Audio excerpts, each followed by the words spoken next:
Welcome to the New World Order Showcase Podcast. Your host, Jill Hart, the coach's Alchemist. Couldn't be more excited to have you join us today. On this podcast, we celebrate the champions of change, the up-and-coming life, health and transformational coaches who are fearlessly stepping forward to make a difference in the world.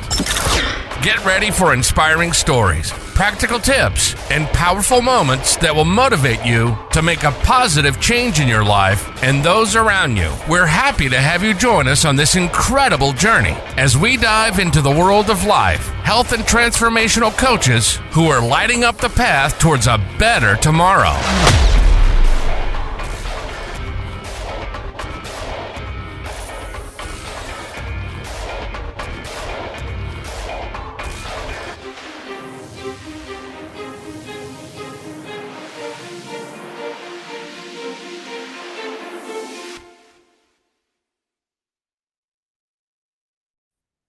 Hi, and welcome to the New World Order Showcase Podcast. Today we have with us Zya Be, who is host of Your Hell Yes Life podcast. She's also an artist and an author. Welcome to the show, Zya. It's really great to have you here. It's great to be here. Thank you. We are kind of taking a little bit of a detour in that you are not actually a coach, but you are a podcast host. And you're just finishing up your first season and looking for new and exciting things to come in the next season. And talk a little bit about what you're doing with it and why you started it. It actually fell into my head. I mean, it sounds a little bit crazy, but I left a very long career and closed a business in 2019. And then I won't go through the whole journey, but there was a massive reinvention basically between then and the last few years that's still in process, honestly. And at the beginning of 2023, I was taking a class on becoming a speaker because it's one thing I'm very interested in. And she encouraged us to get on film and just videotape ourselves just to get comfortable in front of a camera and talk about what we want to do. And as what I said was, I want to help women live their hell yes life. And as I said it, it was like, ooh, what was that? That was something. And the next day, I just got this one hit of, I'm going to create a podcast to celebrate and spotlight women who are living brave, courageous lives to inspire and inform others. And it just came through as one sentence. And again, it was like, wait, what was that? Because I honestly didn't really even listen to podcasts at the time, or, on occasion, if I was on a long drive. So it surprised me, but it inspired me. And, the rest is history. It took a little time to do some research and get it going. But I started last summer, and then I just finished my first season in December. That is so cool. Isn't it interesting how I think it's channeling? We just get these downloads where it's like, oh, that's it. And you run with it. And it's so easy. It's when you're doing stuff that you really shouldn't be doing, it's always really difficult. And it's hard to even get motivated. But when you're in the flow, it's like, oh, yeah. And then I'm going to do this. And then I'm going to do this. And then I'm going to do that. And can go explore over here. Exactly. Well, and that's what the hell yes is. I mean, we talked briefly before we started recording, but hell yes doesn't mean like, woohoo, every day is sunshine and rainbows. I mean, hopefully you have as many days like that as possible. But hell yes is just truly, in my perspective, aligning to your inner yes. What is your hell yes? So yeah, if you're doing things that don't feel like a hell yes, you're dragging yourself to work, or you're in a relationship that drains your energy, that is not a hell yes. That is a hell no. And that's the things that I want to encourage women to shift out of, and really to create their life aligned with their intuition, their yes. I love that. I picked peace as my word for the year. I don't know, maybe every year people do this online, and I've been online for a really long time. This year is the first year that it really ever occurred to me to pick a word of the year. But I'm seeing it everywhere. It might be like, cars, when you buy a car, you see the same car everywhere. Reticular activation system going on. Your brain is doing what it needs to do. Yeah. But the piece is really in alignment with, your hell yes life. Does it feel right is it going to be difficult for me? Is it going to bring me peace to do this, or is it going to make me anxious and frustrated? And is it going to be difficult? And not in the experiential, you're learning something sort of difficult, because everything's difficult when you're first starting, but in the I'm just going to have to sit down and make myself do it sort of way. I'm putting all of that kind of stuff to the side this year. I'm only doing things that really light me up and make me feel good, give me peace when I'm working on them. That's my plan. Woohoo! I love it. I mean, that is your putting your path for your hell yes life. I mean, that sounds exactly on point. So rock on. I took 2 weeks to do basically nothing. I didn't want to think. I didn't want to plan. So I do a word as well, although I can't even remember what my word was last year. And I want to focus on that this year. I think it's gotten more popular because it feels, I don't want to say easier than resolutions, but almost more aligned, because resolutions, it just feels like shoulds and they feel heavy. But if you have a word, it's like a North Star that can guide you without all these details of, you know, 10 pounds lost and all these things. You just have your one thing that focuses, almost like your yes. That's, if you follow your yes, that's your path.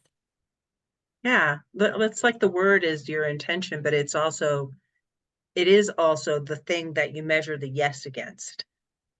Yeah, Like, exactly. and it can be different for everyone. I posted it in my group the other day, and it was so interesting to see all the different answers people came up with. And they expounded on them, why that word was important to them. Because, just hearing the word doesn't always mean the same thing to you as it means to them. Right. And it's interesting to explore that. So what was your word for this year, or have you not I haven't done it settled this on it year yet? because my yes was to do nothing for 2 weeks. And I don't mean nothing. I didn't sit around and just watch TV, but I didn't want to plan. I didn't want to think. I didn't want to work. I really just wanted to connect with friends, connect with myself, get out into nature and just enjoy. Not to say that, some of these things aren't enjoyable, but really just completely step away from quote unquote normal life for a little while. So I haven't thought about it this week. Don't you find that that's the time when it just kind of comes to you? I find when I'm thinking about stuff, it's just like, I am trying to force this to be the thing for me, but it's not. It doesn't feel right. And when you just let it go, it's kind of like the name of your podcast. It just sort of happens. And okay, I know this is what it is. Yeah, no, that makes sense. I think if it was even going to come up, I probably would have pushed it away last week because I just don't even want to think, I didn't want to even think about the year ahead. I just really wanted to be present. I really wanted to just relax and, enjoy. But you're right. I mean, if I sit down and think and force it through, then it doesn't feel as natural as just letting it float to the top. Yeah, and it will. I'm sure that anytime we intend something, I I intended to find a word, and I tried on a few other words, but the piece just like came out of the blue, and it was like, yeah, that's what I want. So I picked that. But it's like planning. I'm the worst at planning. I can plan for the same month and on 3 different days, and it'll be 3 different plans, not related. So then which one actually does guide you? When you wake up and you think, this is what I'm going to do today, is it just day to day? Do you align to what feels good for that day, or which plan do you follow? I generally align. I have things that need to get done, and I do those things. The daily grind things that everybody has to do. You brush your teeth, you post your thing to YouTube, and you look at your emails, and you do all of the technical stuff that you're supposed to do. But and I do my podcast episodes. I usually research on those, but as far as the other stuff, I have usually a running list of what I need to accomplish at any given time, but it's not. I leave space for stuff to evolve and surprise me, because I like to live a life that there's not drudgery. I like magic in my life. I love that. And I like the word surprise as well, because I also love that. That as you know, especially I've told you that I'm a traveler. I've been around the world and back again. I've been to every continent. And I will have a rough idea of where I'm going, what I'm doing, but like very rough. And then I Mhm. love the surprises that pop up. And I try to bring that home as much as possible to just really stay open and see what falls into my life, into my head, into my path. I can see that with your art. I've looked at some of the other pieces you've done, but I can see the the way that I think your art comes into being. For those of you who are listening on the podcast, she has a picture that she's created that's behind her that it has all my favorite colors in it, just to start with. Lovely. Oh, maybe it's going to end up in your house. Oh, I would love that. Um, it, but it, my parents were both artists, and my mom was a painter for, gosh, a million years. But it was always interesting to watch how things kind of came into being. They're they are created, but they also bring surprise into how they actually end up. Does that make sense? Absolutely. Yeah. This one actually, I changed my name a few years ago, and this one I painted as it's called Becoming Me, and it was about that change. But no, Mhm. I mean, if I can share the story of how I even got into art, it, I'd love that. yeah. So 2020, I had a one-way ticket. I was going to travel around the world and figure everything out. I was going to find my partner. I was going to find my new purpose and path, and I was going to find my place and where I wanted to live.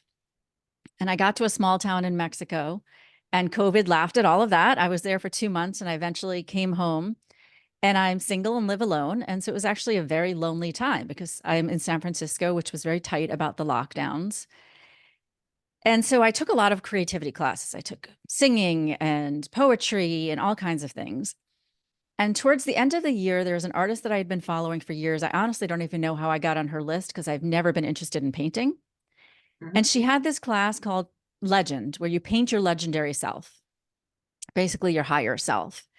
And I was intrigued and yet terrified because I hadn't picked up a paintbrush since I was, I don't know, 10 or something like that. And I saw the paintings that other women had made, and there's no way that I could do something like that. And I contacted people on the Facebook group, and everyone was very encouraging. And I tried, and I took the class. And if you look at a picture from when I started, it looks like where I left off. I mean, my 10-year-old self would have been very proud. And at the end, my friends call it a masterpiece. I mean, sadly, I think my first piece is actually my most amazing piece. It looks like an indigenous woman kind of came through a little bit. And Mhm. then the whole thing comes through meditations. It's different. And then we paint symbols based on the meditations. But I say that she unveiled herself. I mean, I don't feel like I painted this being onto the canvas. It just slowly appeared, and it was like, oh, well, hello, nice to meet you. So that's the surprise that showed up for sure. And I absolutely agree with what you're saying, especially with abstract, the way I do it. I don't plan. I'll pick out some colors that I'm interested in. But then beyond that, it's what movement wants to come through me at this point, and how am I feeling, and how do I want to play with this? And then I just open myself to what's going to happen. And some amazing things show up when people operate like that. It's what makes life fun. You know, Exactly. otherwise you're living this really drudgeous life that you just like every step is a trudge. Well, it also goes against, it's almost like if you live that way where everything's planned, it's telling the universe, I got it. I know better than what you could possibly give me, right? Yeah. Versus like, all right, I'm going to lean in this direction. What do you got for me? And see what happens. And not be totally tied to the outcome. Mhm. I um I recently manifested $54,000 Well, hello.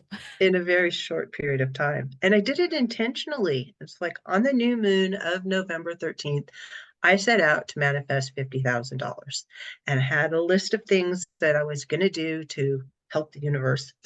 But I also was doing tapping and journaling and all the things. Yeah. Okay. And so, and I had planned this launch that I was going to do. And it ended up, I manifested $54,000 on December 12th, which was the next new moon. Wow. On that exact day, but it was an inheritance. Okay. And it was it was nothing like what I thought it was going to be like, but it did happen. The universe did provide, and the fact that it was an inheritance was also, there was just so many really interesting things around it. I've told the story before, and you can find it over in the group. I saw it on your email. Yeah, yeah. It just like, it was such a weird experience, but an interesting experience. I should call it more interesting than weird. That the universe really does listen to us, and it really does provide us what we desire. And if we just kind of look around for what's happening beyond just the narrow, this is how I expect it to come to me, Mm-hmm.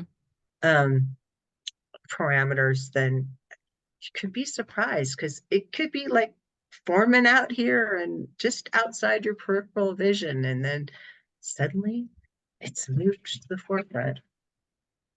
That's where I do get a little specific when I, excuse me, when I ask for things. So I Mhm. need to aim higher. A friend of mine and I had a competition to see if we could manifest $1,000. And I did do that, but 54 is nicer. But I will say that I want it, but it has to come from a good source. So I don't want it from a lawsuit. I don't want it from an inheritance, because it means someone has to die. So that's my caveat when I ask for things like that, because I know that there are ways of like, oh, you can get it because, I don't know, there's a car accident and you win. I don't want any of that, because I don't want a I car accident. I respect that. And honestly, the death that happened was a good death.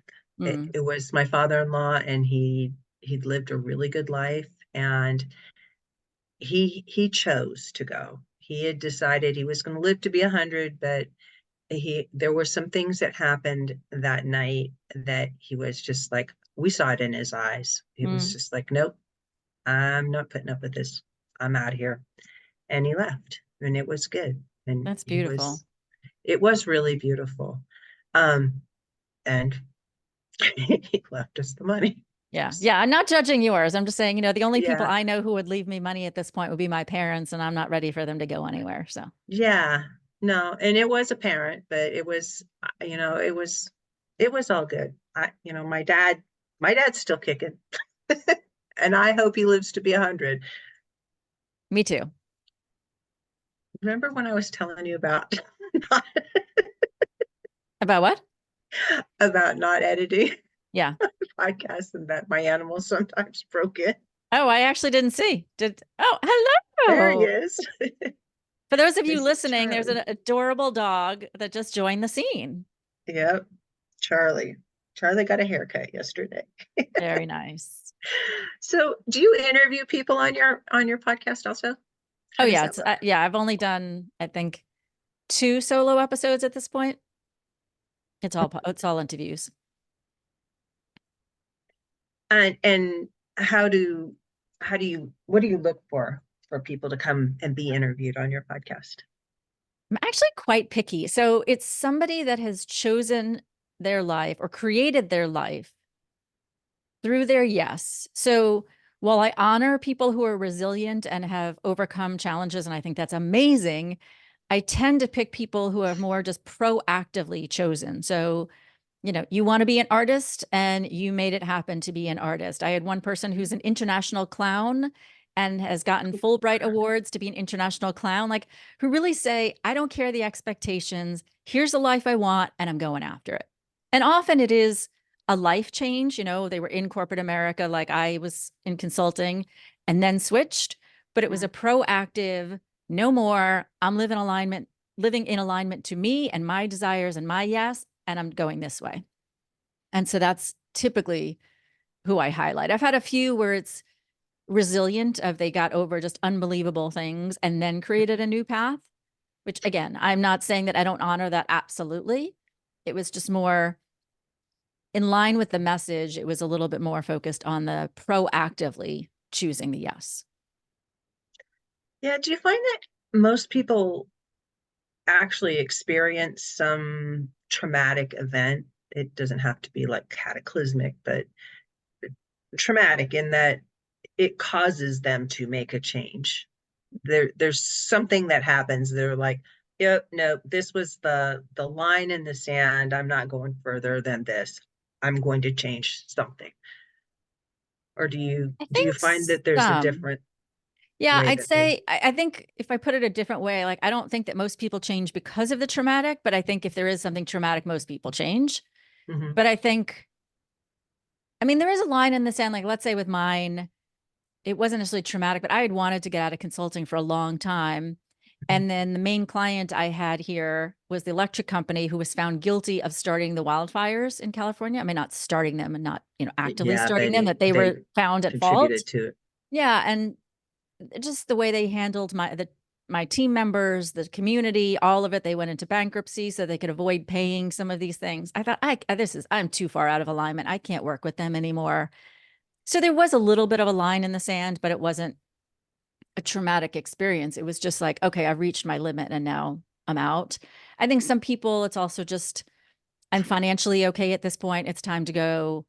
Um, so yeah, I think most times when you are slammed against a wall, metaphorically, not really, but something Mhm. big happens. For most people, I think it's a wake up call and they come back different. But I think people are changing for other reasons as well. I mean, I think midlife is one, so it's not necessarily traumatic, but you get to that point of like, okay, I can't pretend anymore. This is my life. I'm going to do what I want to do. Cool. Mhm. Interesting. Midlife is definitely like that. For almost every woman, you just reach that point where it's like, no, I don't have to be the good girl. Yeah, I'm going exactly. to have to excuse myself for half a second, Okay. and I'm going to put these animals out of my office because they're driving me crazy. Okay.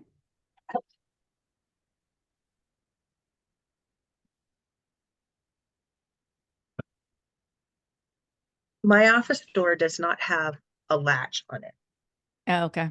So I have to kind of make the I push a piece of paper in there that's folded a bazillion times. And sometimes they can't push it open, but they're gonna try. It's just the two of them. I have a cat and a dog that like to fight with each other. The cat is much older than the dog, so she's always telling the puppy what's what. Puppy's like, Nice. "Oh, you want to play?" She's like, no, no, I just want you to get away from me. But I'm going to go in the room that you want to be in. So, thank you for your patience. Yep. You're also the author of a creative life book. Yes. And do you want to talk about that a little bit? Sure. I'm a co-author. There were 65 women that came together and created, we each got one chapter to write our best tip on how to live more creatively. So it's not just for artists and people who consider themselves creative, because I personally think every human is creative. I mean, you are literally creating your life, whether it's the life you want or not, you're creating it, right? So, Mhm. how do you cook for yourself? How do you dress? What work do you do? How do you show up in relationships? Everything you're doing is a creation. And so my tips were focused on learning from what you did in childhood. So if you think about how you created in childhood, whether you were coloring a picture or paintings, doing truly more creative things, you approached it with a sense of play. It's not like, oh, I'm going to go make a picture now. It was like, yay, I get to go make a picture now, right? And it's, Mhm. oh, maybe I want to have pink hair and a purple nose. And you just do whatever feels good to you. And so bringing that sense of play to all areas of your life, not just when you're sitting down to create a piece of art. But I do think that is important in art. Not being attached to the outcome, which you mentioned, because again, as kids get older, they'll start to judge themselves just because they get that feedback from the outside world of what's good and bad. Oh, that's an ugly picture. That's a pretty picture. But what if you picture more like a 2-year-old? They have a head, arms, and legs. There's no neck, there's no body. They don't care. That looks perfect to them. And they're just having fun. They're just enjoying the process. Being curious. So it's like, oh, what would happen if I mixed blue with purple? What happens if I approach the world in a different way? What happens if I try this new spice? It's just anything in life.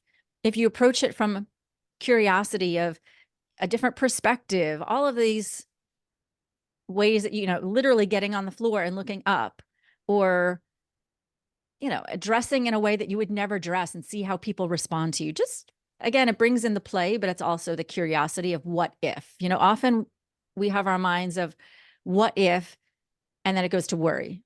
Not everybody, but I think that's a human tendency of, Yeah. What if there's traffic? And what if there's not traffic? What if parking is easy? What if everything flows wonderfully today? And shift it to what if from a positive perspective. And then there was one other one that I should have refreshed myself on right now, but they'll just have to go buy the book. It's not very expensive. And mine is just one chapter. And there's been another book released since in this series, which is the life book focused on radical self-love. So mine was about creativity. I like that. This is kind of we're moving into more radical self-love and acceptance. And I have a daughter she's 19 right now. And she really genuinely doesn't care about the opinions of other people. But she has shoulder length hair now. Well, she did before she did her experiment. But she cut it, just the top part of it. So she still has a long part. And then there's another part that's a bob. The bob is pink. The bottom part's white that she wears in braids. The bangs are white, and there's just a little tiny pink fringe on it. Wow. Just tiny and cute, and she owns it. That's awesome. And she's always been like that. She just like she went to an alternative school for a couple of years to get her diploma because my husband felt strongly that they needed that piece of paper, even though I homeschooled them like all the way up till we're 13, and then we could plug them into the school. So she used to wear like the wildest things, and the school finally, they were dresses, but they were just like, they were fun. She would wear petticoats and dresses that were really poofy. And the school finally said, don't let her come to school wearing those things anymore. Why? Why? Like no. See, that's what I'm talking about with society. I mean, I could see if she was wearing something that's so short that when she bends over, she's exposing herself, that, they don't want to distract people. But it's strange that if she's not bothering anybody else, that the school would care what she's wearing. So these are the pressures that I'm talking about from society that we don't even realize, that day in, day out. I mean, it sounds like she's confident enough in herself that that's not going to affect her long term. But a lot of people, you hear like, oh, I shouldn't dress like this. And over time, maybe you just start dressing in a much more traditional way and don't even realize that it was the outside that made that happen. Well, we just started sending her to school in her pajamas, sweatpants and a t-shirt. And they were perfectly fine with that. That's crazy. You guys are kind of silly. Yeah. They also had no shave November for the boys. And Sarah thought that she wanted to participate, so she took a black magic marker to a mustache. Oh my gosh, that's awesome. They didn't like that either. Oh, really? Seems like she's in the wrong school. I mean, a school should really support people in self-expression, no? That's my opinion. She was there. It was like 2019 was her last full year there, and then COVID hit, and then she was really back to homeschool. And yeah, I have my own thoughts about education and the education system. It's just really a game, and we're just going to play the game to get this piece of paper that's really pointless, because very little of what you learn in school is applicable really to your life. I don't Yeah, I mean, I had a professor in college that said something once that made a lot of sense. And he said in college, he's like, I don't care what you study. You're here to learn to think critically and to be able to create an argument and stand behind it, to write well, things like that. It's not about the subject. So I think in school, younger, it'd be great if that's what we were learning, more about how to problem solve, how to understand the world. I mean, I think there's also a lot that's missing. Why don't we have communication, interpersonal skills, financial skills, all of the things that we actually really need day to day? Yeah. Think about what the world would be, at least in the US. I don't know what the curriculum is everywhere else. If we actually learned those things when we were young and impressionable, instead of trying to figure it out with therapy years later. Right. Exactly. But it doesn't go that way generally. Yeah. I think it could be changing in that a lot more people are choosing homeschooling. I think the pandemic helped with that on that front too, where they're learning at home, and they're learning more life skills rather than just educational things that they don't have the hooks to hang the information on yet. But we'll see how it goes. So how can people listen to your podcast? It's pretty much any platform, Spotify, Apple, iHeartRadio, all the major platforms that's out there. Okay. And we'll put those links in the notes for the show. So is there anything you hope that the audience would take away from our conversation today? Well, they learned about the cat and dog. No, I'm kidding. Just that your life is yours to design. And so to, whenever possible, follow your yes. And it doesn't mean that you steamroll someone else, that it's your yes over somebody else's, because in that case, if you're in a relationship, then your yes may be peace and ease and growth as a friendship, as a couple, whatever it is.